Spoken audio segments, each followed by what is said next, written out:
অধ্যাপক ডক্টর সিরাজুল ইসলাম চৌধুরীর জন্ম 23 জুন 1936 ঢাকার বিক্রমপুরে।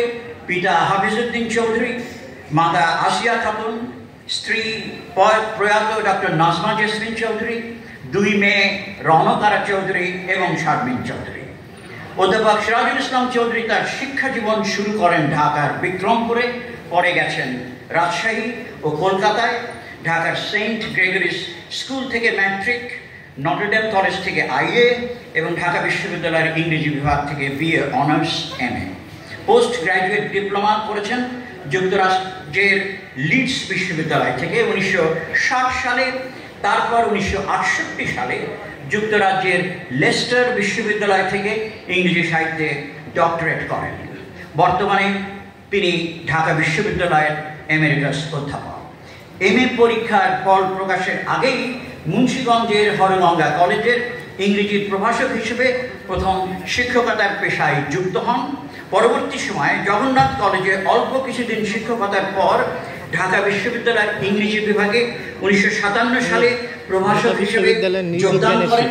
এরপর সেই বিশ্ববিদ্যালয়ের ইংরেজি বিভাগেই তিনি প্রভাষক পদ থেকে ফুল প্রফেসর পদে উন্নীত হন। 2004 থেকে 2008 সাল পর্যন্ত তিনি ইউজিসি প্রফেসরও ছিলেন। 100 এর অধিক গ্রন্থের রচয়িতা অধ্যাপক সিরাজুল ইসলাম চৌধুরী 21 পদক, বাংলা একাডেমি পুরস্কার, ঢাকা বিশ্ববিদ্যালয় গবেষণা স্বর্ণ পদক, কাজী মাহবুবুল্লাহ পদক, বাংলাদেশ লেখক শিবির পদক, লেখিকা সংঘ পদক, আব্দুর রব চৌধুরী পদক, অলক্ত সাহিত্য পদক, ঋষিজ পদক, দৈনিক ডেস্টিনি গবেষণা পদক, জাতীয় কবি কাজী নজরুল ইসলাম বিশ্ববিদ্যালয় সম্মাননা, মানবাধিকার নাট্য পরিষদ সম্মাননা, গীতাঞ্জলি সম্মাননা, অস্ট্রেলিয়ার universities academic award, Nazrul institute কর্তৃক নজরুল পদক, শহীদ আলতাফ মাহমুদ পদক, সাউথ ইস্ট বিশ্ববিদ্যালয় সম্মাননা পদক, ইস্ট ওয়েস্ট বিশ্ববিদ্যালয় সম্মাননা পদক, বাংলা একাডেমি কর্তৃক মোহাম্মদ বরকতুল্লাহ সম্মাননা এবং বাংলা একাডেমি কর্তৃক প্রথম নজরুল পদক এবং তার সাথে পরে ডেইলি স্টার সম্মাননা সহ অন্যান্য পুরস্কার ও সম্মাননা লাভ করেন। তার গবেষণা গ্রন্থ, তার প্রধান কাজের একটি, যার শিরোনাম জাতীয়তাবাদ, সাম্প্রদায়িকতা ও জনগণের শক্তি, তিনি 10 বছর ধারাবাহিকভাবে লিখেছেন এবং 2015 সালে এই গ্রন্থটি দৈনিক প্রথম আলো বর্ষসেরা গ্রন্থরূপে পুরস্কৃত হয়েছে। 2018 সালে তার ভারতীয় সংস্করণও কলকাতা থেকে প্রকাশিত হয়েছে। অধ্যাপক Sirajul Islam Chowdhury Bangla academy, Asiatic society এবং বাংলাদেশ অর্থনীতি সমিতির ফেলো। তার আনুষ্ঠানিক অবসর গ্রহণ উপলক্ষে ঢাকা বিশ্ববিদ্যালয়ের ইংরেজি বিভাগ কর্তৃক প্রকাশিত সম্মাননা গ্রন্থ politics and culture essays in honour of Sirajul Islam Chowdhury প্রকাশিত হয়। তিনি আগের মতোই গবেষণা ও গ্রন্থ রচনার কাজ অব্যাহত রেখেছেন। গত 22 বছর ধরে সাহিত্য সংস্কৃতির ত্রৈমাসিক নতুন দিগন্ত পত্রিকাটি তিনি সম্পাদনা করে যাচ্ছেন। পত্রিকাটি নিয়মিতই প্রকাশিত হয়ে আসছে। পত্রিকার প্রত্যেক সংখ্যাতেই তার লেখা গুরুত্বপূর্ণ প্রবন্ধ প্রকাশিত হচ্ছে। এছাড়া তিনি বিভিন্ন পত্রপত্রিকায় উল্লেখযোগ্য প্রবন্ধ লিখে চলেছেন। তার উপর তিনি ইস্টার্ন ইউনিভার্সিটি, গণ বিশ্ববিদ্যালয়, Stanford university, green university, east west university ও ইউনিভার্সিটি অফ এশিয়া প্যাসিফিকে সমাবর্তন বক্তৃতা দিয়েছেন। অধ্যাপক সিরাজুল ইসলাম চৌধুরী সচিত্র সময় এবং সাপ্তাহিক সময় নামের 2টি সাপ্তাহিক পত্রিকার সম্পাদক মণ্ডলীর সভাপতি ছিলেন। পত্রিকা দুটি দীর্ঘস্থায়ী না হলেও তাদের প্রভাব অত্যন্ত স্পষ্ট ছিল। মুক্তধারা প্রকাশিত ত্রৈমাসিক সাহিত্যপত্রেরও তিনি সম্পাদনা পরিষদের সভাপতি ছিলেন। পত্রিকাটি 7 বছর ধরে প্রকাশিত হয়। ঢাকা বিশ্ববিদ্যালয়ের প্রকাশনা সংস্থার প্রথম সম্পাদক এবং ঢাকা বিশ্ববিদ্যালয়ের উচ্চতর মানববিদ্যা গবেষণা কেন্দ্রের পরিচালক হিসেবে তিনি দায়িত্ব পালন করেন। তিনি লেখক সংঘের পূর্ব পাকিস্তান শাখার পত্রিকা পরিক্রমাও সম্পাদনা করেন। ঢাকা বিশ্ববিদ্যালয় পত্রিকার তিনি প্রতিষ্ঠাতা সম্পাদক। ঢাকা ইউনিভার্সিটি স্টাডিজ পার্ট এ সম্পাদনা করেন টানা 9 বছর।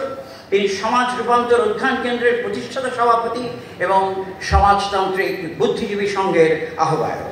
তাঁর অন্যান্য গুরুত্বপূর্ণ বক্তৃতার মধ্যে রয়েছে এশিয়াটিক সোসাইটির বার্ষিক সম্মেলনে উদ্বোধনী বক্তৃতা, বাংলা একাডেমিতে শহীদ বুদ্ধিজীবী ও নজরুল স্মারক বক্তৃতা, ডক্টর আহমদ শরীফ স্মারক বক্তৃতা, তাজউদ্দিন আহমদ স্মারক বক্তৃতা, রণদা প্রসাদ সাহা স্মারক বক্তৃতা, অধ্যাপক খান সরওয়ার মুর্শিদ স্মারক বক্তৃতা, কানিস ফাতেমা মহসিনা স্মারক বক্তৃতা, আব্দুল করিম সাহিত্য বিশারদ স্মারক বক্তৃতা, কর্নেল কাজী নুরুজ্জামান স্মারক বক্তৃতা, জ্ঞান তাপস আব্দুর রাজ্জাক গুণীজন বক্তৃতা দিয়েছেন।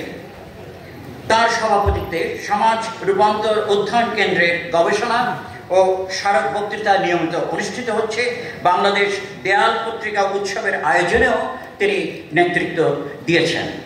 আর জোর দিয়েই বলা দরকার যে এথিক্স সোসাইটি নামে একটি বেসরকারি গবেষণা প্রতিষ্ঠান সিরাজুল ইসলাম চৌধুরীকে ঢাকা বিশ্ববিদ্যালয় শ্রেষ্ঠ শিক্ষক হিসেবে সম্মানিত করেছেন। বলার অপেক্ষা রাখে না, প্রফেসর চৌধুরী একজন সফল ও সম্মানিত শিক্ষক। তার কাজের উপর এমফিল পর্যায়ে একাধিক গবেষণা হয়েছে, পত্রপত্রিকায় লেখা হয়েছে। তার পরিচালনায় 9 জন গবেষক পিএইচডি ডিগ্রি লাভ করেছেন। বিশ্ববিদ্যালয় পর্যায়ে তার রচনা পড়ানো হয়। সাংস্কৃতিক ও সামাজিক আন্দোলনে অধ্যাপক সিরাজুল ইসলাম চৌধুরীর অংশগ্রহণ উল্লেখযোগ্য। কর্মজীবনে তিনি ঢাকা ও জাহাঙ্গীরনগর বিশ্ববিদ্যালয়ের সিনেট ও সিন্ডিকেটের সদস্য ছিলেন। 3 বার তিনি ঢাকা বিশ্ববিদ্যালয়ের সিনেট কর্তৃক উপাচার্য নিয়োগের প্যানেলে মনোনয়ন পান, কিন্তু তিনি উপাচার্য হতে আগ্রহী ছিলেন না, তাই উপাচার্যের পদ নিয়োগে সম্মত হননি। তার অবস্থান ছিল বিশ্ববিদ্যালয়ে গণতান্ত্রিক সংস্কৃতির গঠনে সহায়তা দানের পক্ষে। 2007 সালে তাকে বিশ্ববিদ্যালয় মঞ্জুরি কমিশনের চেয়ারম্যান পদ গ্রহণের জন্য অনুরোধ করা হয়েছিল, কিন্তু তিনি সম্মত হননি। তিনি ঢাকা বিশ্ববিদ্যালয় গ্রন্থ সংস্থার প্রতিষ্ঠাতা সম্পাদক। ঢাকা বিশ্ববিদ্যালয়ের উচ্চতর মানববিদ্যা গবেষণা কেন্দ্র তাঁর উদ্যোগে প্রতিষ্ঠিত হয়। ঢাকা বিশ্ববিদ্যালয় কেন্দ্রীয় ছাত্র সংসদের ডাকসুর তিনি 9 বছর কোষাধ্যক্ষ ছিলেন। ঢাকা বিশ্ববিদ্যালয় শিক্ষক সমিতির সম্পাদকের দায়িত্বও তিনি পালন করেছেন। 1971 সালে পাক সামরিক বাহিনীর জেনারেল টিক্কা খান ঢাকা বিশ্ববিদ্যালয় যে 6 জন শিক্ষককে আনুষ্ঠানিকভাবে সতর্ক করে দেয়, অধ্যাপক সিরাজুল ইসলাম চৌধুরী ছিলেন তাঁদের মধ্যে অন্যতম। আল বদর বাহিনীর লক্ষ্যবস্তুর তালিকাতেও তিনি ছিলেন, কিন্তু ঠিকানা অজানা থাকায় তিনি তাদের শিকার হওয়া থেকে বেঁচে যান। ওসমানী উদ্যান রক্ষা আন্দোলন ও লালন ফকিরের আখড়া রক্ষার আন্দোলনে তিনি নেতৃত্ব দেন। আড়িয়াল বিল রক্ষা আন্দোলনেও তিনি যুক্ত ছিলেন। বহু গণতান্ত্রিক ও সামাজিক আন্দোলনে তিনি সকল সময় সামনের কাতার থেকে নেতৃত্ব দিয়ে আসছেন। স্বনামে ও ছদ্মনামে তিনি পত্রিকা ও সংবাদপত্রে কলাম লিখেছেন, যেগুলোর মধ্যে দৈনিক সংবাদে লিখিত গাছ পাথরের সময় বহিয়া যায় বিশেষভাবে উল্লেখযোগ্য। এই কলাম তিনি একটানা 14 বছর ধরে লিখে গেছেন। 1960 থেকে 1965 সাল পর্যন্ত তিনি মাসিক প্রবালিতে ঢাকায় থাকি নামেও একটি কলাম লিখেছেন, নাগরিক ছদ্মনামে। তার প্রয়াত স্ত্রী ডক্টর নাজমা জেসিন চৌধুরী ঢাকা বিশ্ববিদ্যালয়ের আধুনিক ভাষা ইনস্টিটিউটে শিক্ষকতা করতেন এবং নিজেও একজন সুপরিচিত লেখক ছিলেন। হ্যাঁ, সিরাজুল ইসলাম চৌধুরীর জীবন মানেই এক মহাকাব্যিক অভিযাত্রা, যার বৈশিষ্ট্য হচ্ছে বিপুল কর্মকাণ্ড আর বিপুল অর্জন। ইংরেজি সাহিত্যের শীর্ষস্থানীয় শিক্ষক তো বটেই, তিনি একাধারে সাহিত্য সংস্কৃতি সমালোচক, সমাজ বিশ্লেষক, রাজনীতি বিশ্লেষক, ইতিহাসবেত্তা, প্রাবন্ধিক, অনুবাদক, কলামিস্ট, সম্পাদক, অ্যাক্টিভিস্ট, সংগঠক। এটি পরিষ্কার যে লেখক হিসেবে সিরাজুল ইসলাম চৌধুরীর বিচরণ অনেক এলাকাতেই, তবে বিষয়ের বিবেচনায় তার কাজের বড় এলাকা হচ্ছে সমাজ, রাষ্ট্র, সংস্কৃতি, ইতিহাস, সাহিত্য। কার্ল মার্ক্সের প্রিয় প্রবচন ছিল, যা কিছু মানুষের তা আমার অনাত্মীয় নয়। আমি মনে করি সেই কথাটি সিরাজুল ইসলাম চৌধুরীর কাজের ক্ষেত্রে অবশ্যই বলা যাবে। আগেই বলা হয়েছে, সিরাজুল ইসলাম চৌধুরী বাংলাদেশের অন্যতম প্রধান বুদ্ধিজীবী। আর বুদ্ধিজীবী বলেই তিনি দায়বদ্ধ। সেই দায় দেশের ও দুনিয়ার মেহনতি মানুষের প্রতি, যার পক্ষে তিনি তাঁর চিন্তায় ও কাজে, লেখায় এবং কথায় লড়ে গেছেন আজীবন। এভাবেও বলা যায় তার লেখা ও লড়াইয়ের মাঝখানে কোনো বিভাজন রেখা নেই। বলা দরকার এই ৮৮ বছর বয়সেও তিনি বাংলাদেশে ফিলিস্তিনি সংহতি র্যালির নেতৃত্ব দিয়েছেন। স্যারের এই লড়াকু জীবনের কথা মনে রেখে স্যারের জন্যই এবং একই সঙ্গে আপনাদের সঙ্গে শেয়ার করার উদ্দেশ্যে আমি একটা ছোট্ট বিদেশি কবিতা বাংলায় অনুবাদ করেছি।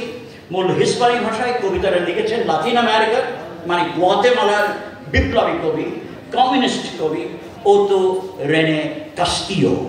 এবার পড়ছি আমার তর্জমায় ওতো রেনে কাস্তিওর কবিতার নাম তৃপ্তি। জীবনের সবচাইতে সুন্দর জিনিস, জীবনের সবচাইতে সুন্দর জিনিস তাদের জন্য যারা সারাটা জীবন লড়াই করেছেন।